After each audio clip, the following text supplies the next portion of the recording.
our leadership, which I think is going to manifest this October. That I think we will have I don't think on the election will look anything like what the angel said at one point is that there would be a leader who dies in a night. That is like he dies on the way to the hospital, and that then creates a massive uprising.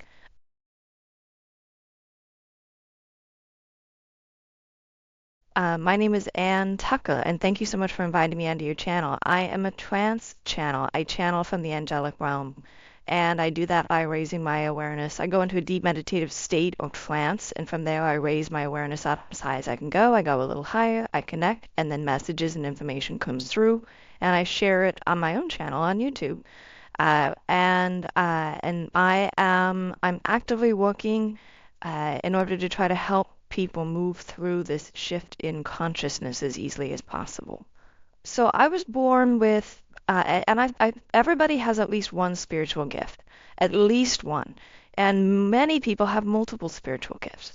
And my particular cocktail of gifts includes trance channeling. So there's lots of different ways to be a channel. You can channel clairvoyantly, which means you see images with your mind. You can be clairaudient, where you hear with your ears. You can be clairsentient, where you feel it in your body, like it feels like a warmth or a tingling, or claircognizant, where you have like a deep knowing of things. So there's lots of different ways and then it had come through in other channelings and readings I'd got from others that I was meant to do it. And then I was working as a healer. I was actively working with clients, and I was used to my healing guides coming in. They would always come in through my back. I could feel them, and they would come in, and they would come through my heart and through my hands, and we would work on other people. And but one day I sat down to meditate, and all of a sudden, I had this incredible pleasure come over me. Literally, I closed my eyes to meditate, and then boom, it came down over me like a helmet, like over my head and over my shoulders. And it was tight, like squeezing, like being at the bottom of an ocean. So it was a super, super tight pressure. And I didn't know what was going on. I didn't understand. I felt like somebody was sitting on me. The pressure was so intense on my chest and on my third eye that it felt like it was actually hard to breathe. Like I had to push against this pressure in order to breathe. And and it didn't let up. And I kept wondering, like, if one of my guides is trying to come in, like I felt like they were sitting on me, why don't they just come in through the back like they always would? Why don't they just come in and heal like I always would? But it just stayed. It didn't let up, and that went on for 6 months. Every single time the minute I closed my eyes to meditate, boom, this pressure was there. And finally, after 6 months of not being, and imagine I was trying and trying and trying to figure it out. After 6 months, it finally occurred to me they were not trying to come in, they were trying to lift me up. So I opened my crown. As soon as I thought of that, my crown opened and zoop, I was up. And I was with the angels. And I could see, because I was clairvoyant, I could see I was in a space where I had like a semicircle of angels around me. And I was super excited, amazingly excited because it was like, oh my gosh, it worked, I'm here, what's going to happen now? And I was waiting for them to say something or to do something, and they all just sat there perfectly still, smiling at me, this lovely smile, and nobody said a word. And I'm trying to get them to talk. I'm asking questions, nothing. They just sat there smiling and waiting for me and just waiting and waiting. And they never gave me the tiniest clue what to do next. And I said, okay, well, why don't, if you can't speak, maybe you could write a message. Like, what about on a whiteboard or a tablet? Or, what am I supposed to do next? No idea. And that went on for another 6 months, where every time I meditated, I'd go up and we would sit there and smile at each other until I was done. And it was driving me crazy. And then finally, it dawned on me that I was meant to go up, but I was meant to stay partly here and to stay partly conscious, that I was meant to go up and to kind of see them clairvoyantly, but to stay enough in my body. So I said, okay, I'm going to try it this way. So I sat down and I just took a pen and paper and if this is going to work, send me a word. And they did. And it almost like it came down through a pipe.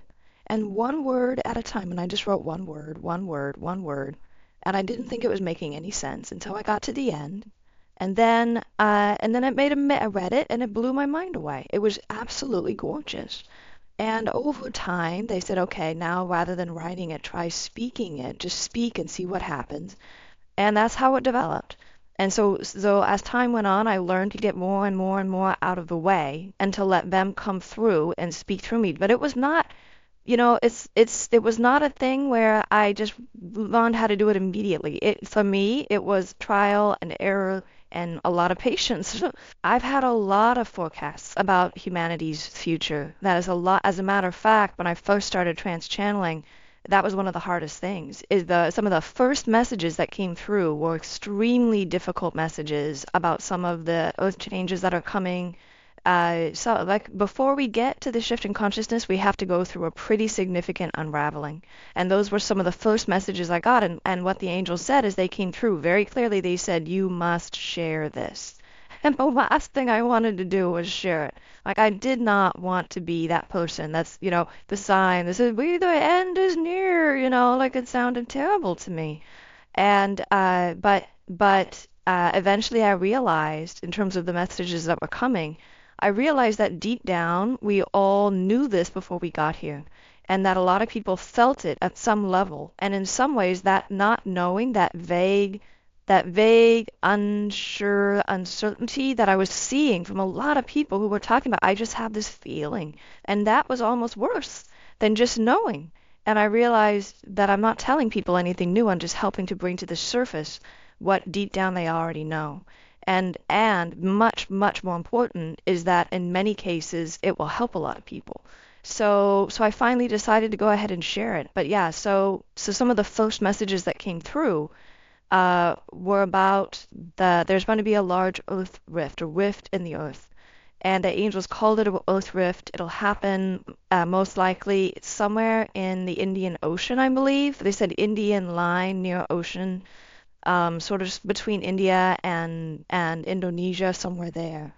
And it is a massive Earth event. And they said this is all part of the Earth's healing. The Earth herself is going through her own shift in consciousness. So in the same way that we heal, that we have to lift our own traumas to the surface and release them, so does she. So she's trying to move to a higher state of consciousness, and what she has inside of her, she has anger, she has fear, and so she needs to purge that. And so what that looks like is, volcanic eruption. It looks like that kind of stuff. So she is going through that process, and it's hard for them to put a specific date or time. Everybody always asks when.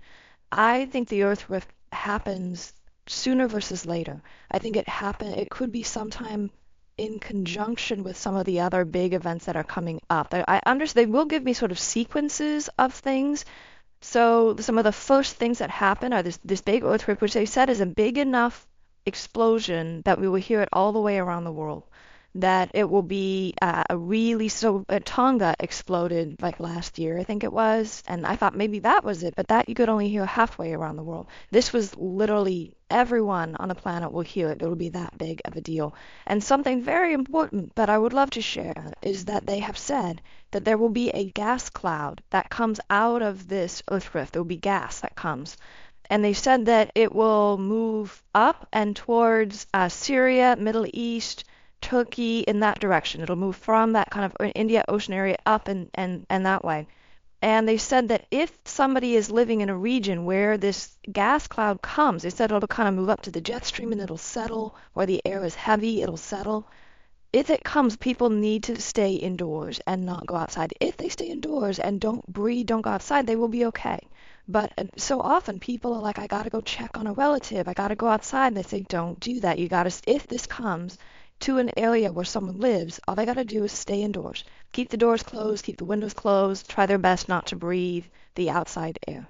And that they mentioned specifically that that was an important message to share. And I understand it'll pass. The air will pass, the gas will pass. Just it will pass gas. So within a few days, a breeze the breeze will blow it, and then they will be okay again. So it's just a thing to be very aware that if this earth rift comes, for anyone on the planet to be aware that there is an associated toxic gas, which is really not good, and to just be aware of where it is, and to, if it comes near you, to be super conscious about, don't go outside and wait till it passes. So, but that was the first thing they talked about. They talked a lot about, and they said some of the kickoff to this whole thing, it happens in the United States around the economy. but some of the first messages were about economic turmoil in the United States. But they talked about that economic turmoil, it leads to chaos around our leadership, which I think is going to manifest this October. That I think we will have I don't think the election will look anything like people think it will look. I think it will be chaotic, and they said it would lead to the separation of the states, not through civil war, but through kind of just general secession, that states will start to secede from the United States. So major, major changes to our country, to this country, to the one I live in. And they said that then there's relationships there that then play out in the rest of the world. So, for example, they said that China would then assert its dominance over Taiwan, and they said that Japan would try to rally the rest of the world against China, and in the long run, they said China, in the long run, it falls apart. They said in the long run that China becomes separated just like the United States does. They said that it loses its central leadership, and they said there'll be difficulties during that period because there's no longer the central distribution of things. So it'll be hard for people for a little while in China in terms of just distributing goods and getting things out, because there's no longer a central, it's like the central focus falls apart. And so that is something. So in general, I mean, there's so much here. There's because of the chaos and the climate, but some of the beautiful thing about this is that so we do go through a period of climate disasters. We go through economic shifts, major economic shifts. We go through political shifts around the world. We go through an expansion of war. There's expanded war, and then boom, there is this flash of light that comes, which is the good news. It is the pot of gold at the end of the rainbow. And the flash of light, they said, hurts no one. The flash of light is a solar energy that comes to the planet that is designed to raise our frequency, everyone on the planet. So no one is excluded. The only way that someone can avoid the flash of light is by choice, or if they're holding very, very tightly to the way things were. If they're really in fear and they're really scared of change and they're trying desperately to keep things the way they were, they are turning their back on the light. But also that's part of the reason it's so important to communicate about it, to tell people when this comes, this is going to be beautiful. This is going to take us to a higher state of consciousness. So people lean in and they feel open and they are trusting. So what this eventually leads us to is a state where having a higher state of consciousness, it opens us up to a sixth sense. So we still have our five senses. We still have smell, touch, taste, all of that.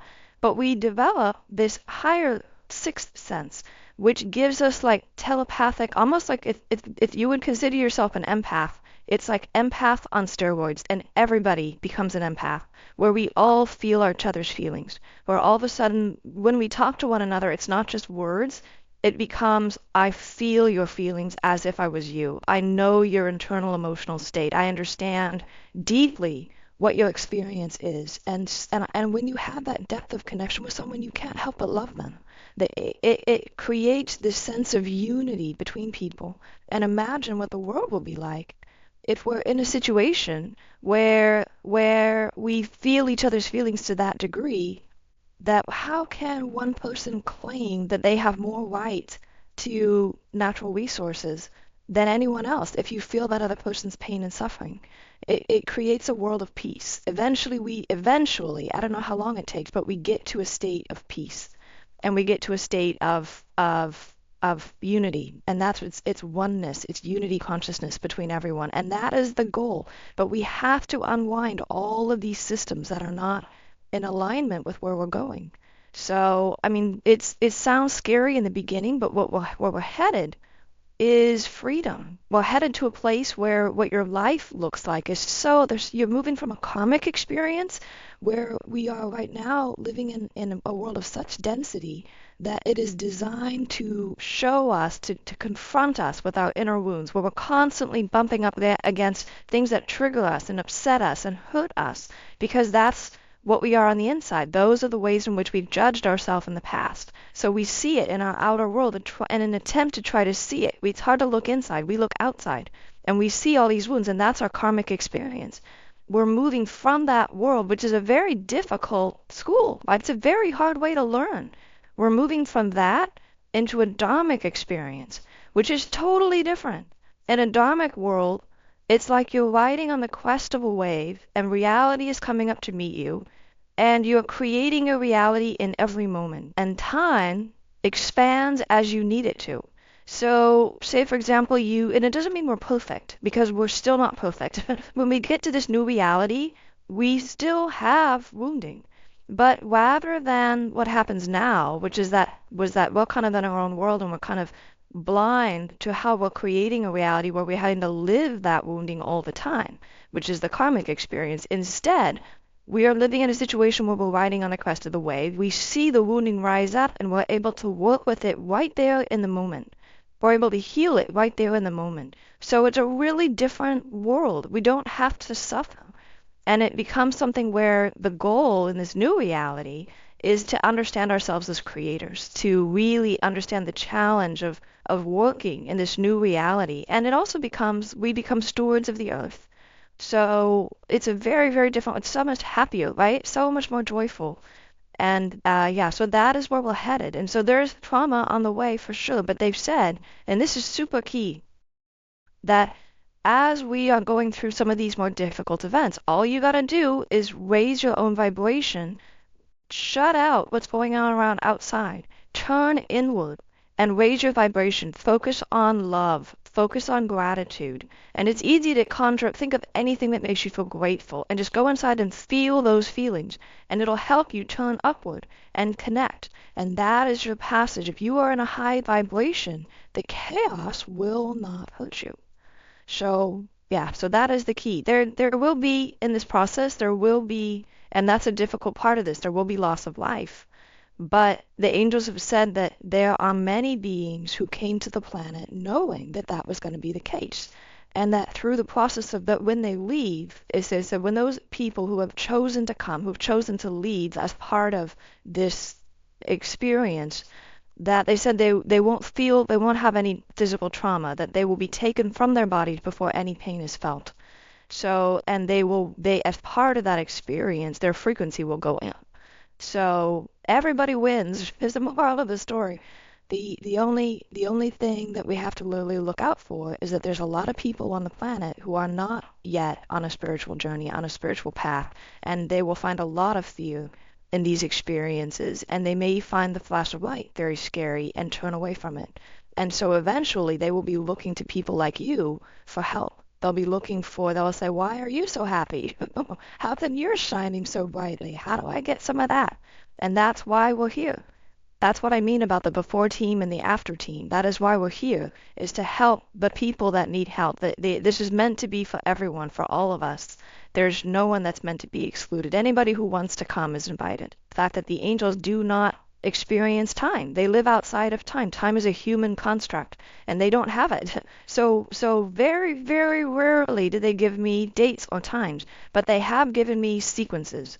So I think some of the first stuff to happen, and some of the stuff they talked about has already happened. They've been giving me messages on these topics since 2020, and many of the things have already occurred, such as the supply chain shortages. They talked about truck drivers abandoning their routes. That's all happened. They talked about the bank crisis. That's already begun. They talked about that the U.S. would lose its political hegemony, that the dollar would become weaker, that there would be issues with processing payments.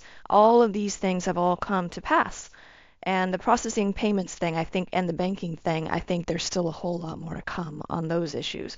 But they talked about all these issues long before they happened. But I think going forward, if I had to give my best guess, I think I think we are in it now. I think we are in the middle of some of the most important issues coming to pass, and they said there would also be significant amount of flooding. That's another thing to be aware of, which has already been happening. But I think after the Earth rift, I think there is more flooding. So that's something to be aware of for sure, to be very aware of that. But I believe that we have the economic uncertainty strikes in the U.S. first. I think it's tied to the election, and they talked about the upcoming election. Like I said, I don't think it's going to happen the way it's supposed to. I believe that there may be at least the belief that there may be people convinced that there's been.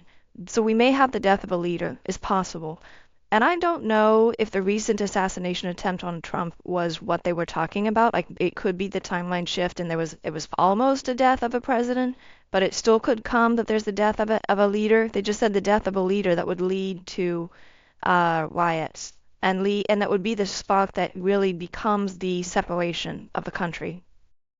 So, and there's certainly stuff around, like, could it be related to, we have that eclipse across the United States with the big X right over Texas and the border crisis. So there's so many things that could be coming from this, so many problems. So anyways, but in terms of the timing of it, I think that the economic crisis and the election are wound up with one another. So I think we're winding into that now. And then as we get past that, I think we step into a broader war in 2025, going through 2025 is my guess. The flash of light, I have thought that it would be in the second half of 2026, but I recently did an interview with Pam Gregory, who is a fabulous astrologer, and she thought it would be within the next 12 months, which was great news. If that's the case, I am thrilled. So like I said, the angels don't give me timing, but I know we are in it. Like it's not long, I don't think. I think, and there are people out there who are channeling similar information, and they predict further out. They might say 10 years from now, but within our lifetimes, definitely within our lifetimes. And from my money is on sooner than that. My money is on in the next, 2 years, up through like towards the end of 2026. So, and I sure hope that's the case because I know that we have to get through some hardship, but I'd like to pull the Band-Aid off fast. You know what I mean? Let's get through it. But let's get to the good stuff. And yeah, so it will be pretty amazing when we get there. And I think the hardships are worth it. That everything the angels have said everything that we lose is stuff we don't need. That in the way that we will be going forward, we won't miss any of it. So yeah, so the idea is to, as much as we can to trust, release, allow, and try to be in flow, to stay in love out of fear. It's really, yeah. And I know it's not easy because we've been taught so much about how we're meant to live a life. There's so many things we're meant to do that in terms of, we talk about economic crises and there's a lot of people that are thinking, what about my savings? What about my retirement? What about, how am I going to make a way in the world? And like I said, the angel said, whatever we lose, it's because we don't need it. That however things change in the future, it will be a better situation. Things will be better for us. But it's going to be getting through in the short term. They have suggested that in terms of practical steps, they constantly advise people to have a way to clean their water. They ask people to say, you want a way, you can get really inexpensive methods to purify your water. You could get, there's a thing called a life straw. Ideally you want something that will eliminate viruses is ideal because the problem when you have a lot of flooding is that it can contaminate your water systems, so you can end up with bad water. So, and there's increasing amounts of flooding already around the world since they first told us this in 2020, and it just seems to get worse and worse and worse. But other thing is having a little bit of cash on hand so that if there is a closure of the banks, that you have. It may be a situation, I don't know, but I mean, one example we can look to is think about like in Lebanon, they had a banking crisis, and it isn't that people could get no money out of the bank. It's that it's like they rationed it. They didn't want a bank run, so they said, okay, you can take out, whatever it was, $300 a month, but which may be enough to cover your basic expenses in Lebanon. But what if somebody maybe you break a window? What if you need a car repair? Like, what if something happens and you need a little extra money? So if you can do that, if you have a little savings, if you can pull a little bit out to have, in the event that the banks are closed, it's not a bad idea. The other thing they talked about is having they don't want us to get into prepper mode because they said that's a really negative energy. They don't want us to be in fear. but they do want us to just take some basic precautions like you would for any, it's like Red Cross. What would you do to have just basic disaster preparation? Having a slight backstock. I just call it like a big bag of rice and a big bag of beans. You know, they're inexpensive, they last forever. That way, if it is 10 years from now, they're still good. And so having something like that on hand, it gives you peace of mind and it can certainly supplement things. They said that it won't be that there's nothing available. It's like there won't be everything available. So you just want to have a few extra things on hand. I think one of the nicest and most important things they've said in terms of how do we prepare is to think locally, not globally. They said shipping will be a catastrophic industry. And so shipping is going to be very, very difficult. So they said try to develop local networks. Try to find people who live near you that offer what it is that you need. So find out who your neighbors are and what skills they have and what skills can you develop. And it's not a thing where everybody can grow their own food, but maybe you know someone who has a garden and maybe you can volunteer to help them weed their garden, you know, and say, hey, I'll help you if you will share some of your produce with me. You know, there's all kinds of things you can do to start developing relationships now so that when something like this happens, that you have a network in place. I don't think the election will look the way that we think it does. I don't know if we will have an election, to be honest. Like I think what may happen, I think that it may be a thing that if the net result of the election is a destruction of the country. And that is what, and I don't know if it happens right after the election or right before the election, but the angel said at one point is that there would be a leader who dies in a night. That is like he dies on the way to the hospital. And that then creates a massive uprising. And so it could be, I mean, like one scenario would be if Trump wins and then he dies, and then what people would do. Would there be a huge upset, a huge uprising? I did think for a while that there would be a woman that steps forward, which is interesting now that Kamala Harris has stepped forward. But I at the same time that I knew that there was going to be a woman stepping forward, I also saw that she wouldn't be strong enough to pull the country. So so we will see. I don't think we're going. I don't. I think that we think of the election. I don't think it's gonna. We may have a. Maybe we have an election. Maybe. And then even if we have one, I don't think it'll stick. I think that it is the beginning of the shift, the change in our country, a massive change. Which is when I first thought these messages, I would have thought that is crazy. I thought, you know, I would have thought never in a million years. But now it's great. Like 4 years later, I think I first started channeling that message in 2020, and here we are in 2024, and it's not so far-fetched anymore. You know, there's so much polarity, there's so much division, and already many of the states are taking initiatives that are in violation of the federal government, which is wild. You know what I mean? It's wild to see. So, yeah, at what point, what felt like I felt like a crazy person saying that, now people are like, oh, yeah. You hear there's more mentions of civil war in the media that I mean, it's mind blowing. Absolutely, like to the point where like mainstream media is talking about it. And so, yeah, so I would have thought I was crazy back when I first got that message, but now, yeah, I don't. Now I think it's like, I think it's inevitable. And I think it's about trying to get us back to our roots. Like, why did we form as a country in the first place? It's supposed to be about equality and liberty, right? And justice for all. And it's not, you know, it's not that at all. And we have to get back to the reasons why we became a country. Oh, do I think Donald Trump will win? I think I mean, like right now, he has been the front runner. And I don't know, like I felt like in the messages that I got, like they didn't specifically say if one person would win or not. The angels have not said that, but they did say that there would be the death of a leader.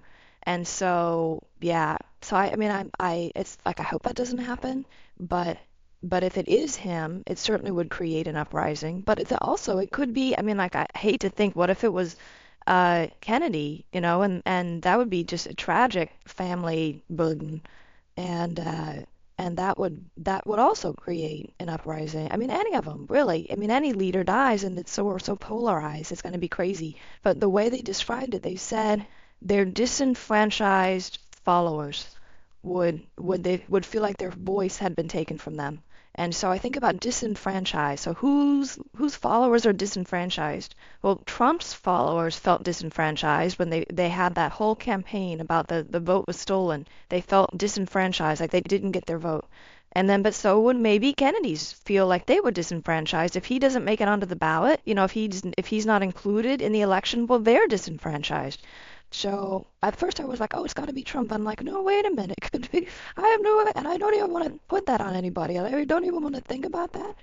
I think it's just the most important thing is to think about the net result, which is that the U.S. falls apart. But it is so necessary. I think that we have a system that is really not healthy, really, really not healthy, and it's got to come undone. But the initial driver for the undoing is economic.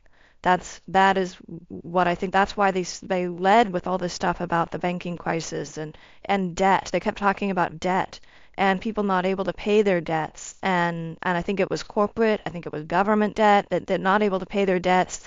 And then they talked about looking for relief from debt and giving away power in order to get it. So yeah, so it's going to be interesting times, very interesting times.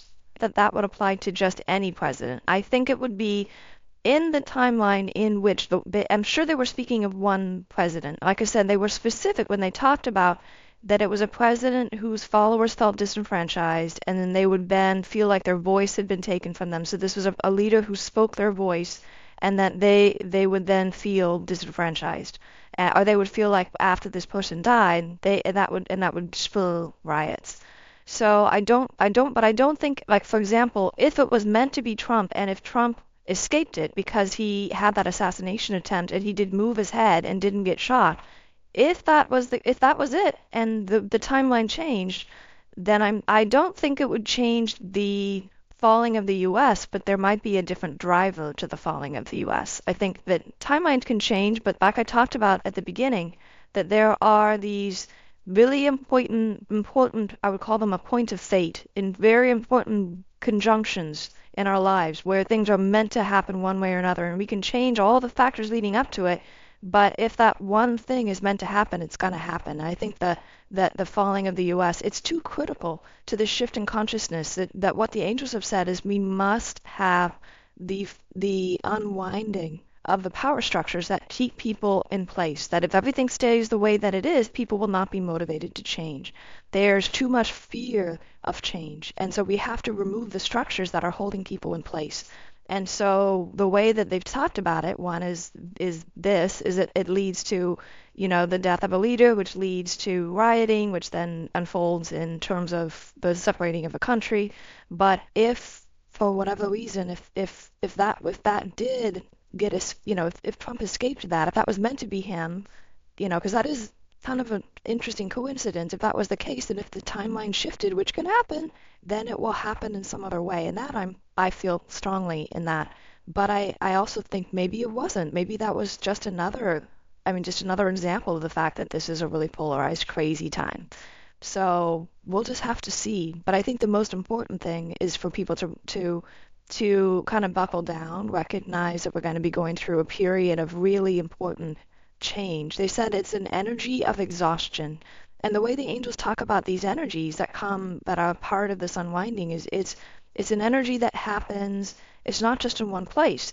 Specifically, like is with the messages that we've gotten, many of them have come true, but there's always the potential for a shift in the timeline. But there are these important events that I think will happen no matter what. And I think what I was trying to say earlier is that the angels talk about these energies, that they don't happen. For example, there's the energies that can happen like a wave of energy that hits the whole planet, and it will pop up in lots of different places. So for example, with the energy of exhaustion is one of the things that they have mentioned, that we have to exhaust the current power structures. We have to bring them down to the ground. So that energy of exhaustion will show up in multiple places. So you will see in Maui the fires burn and they burn everything to the ground. You'll see in these war-torn areas that city blocks are leveled to the ground. It's not a thing where they're brought down to a certain level and then you rebuild. It's they're burnt to exhaustion. And this is a really important thing as we're heading through this shift. They said the power structures have to be brought to exhaustion, because if they are not, they will simply rebuild and we'll be right back where we are right now. So these major events have to happen. It has to be a situation where the U.S. is brought to a complete restructuring of itself. Otherwise, we will be held in the same context, in the same belief systems, in the same limitations that we have right now, and it will be really, really hard for people to break out. So it's the same thing like when they talked about truck drivers abandoning their roots. It didn't happen in one place. It happened in the US, it happened in Canada, it happened in Australia, it happened in the UK. It was like little bits here, here and here and here and here. It comes up because it's an energy and it pops up and it happens in many places. But yeah, but the key thing I think is this idea that we even if certain things happen not exactly as we planned or as they said, the core thread of everything they've said is bringing us to a known destination, which is a really good place, a really good thing. I would say if I was to just share a message about what people could do themselves to help them prepare for what's going on, to be ready for what's going on, is I would say to work on your own self, to go internal, that we often look outside of ourselves to solve issues, but this is not that kind of problem. It's an energy. And the main thing the angels have said again and again and again is bring your focus back to yourself, raise your vibration. And that is the best thing you can do to help you navigate this shift with ease. They said that there's no reason why you have to suffer. You don't have to suffer. That and moving through this process, yes, there will be this incredible flash of light that will raise all of us. He said it's the moment we will look back on and say that is the moment that everything changed, and that's coming. But now, to get ready for it, what we need to do is turn inward, work on ourselves, raise our frequency, raise our vibration.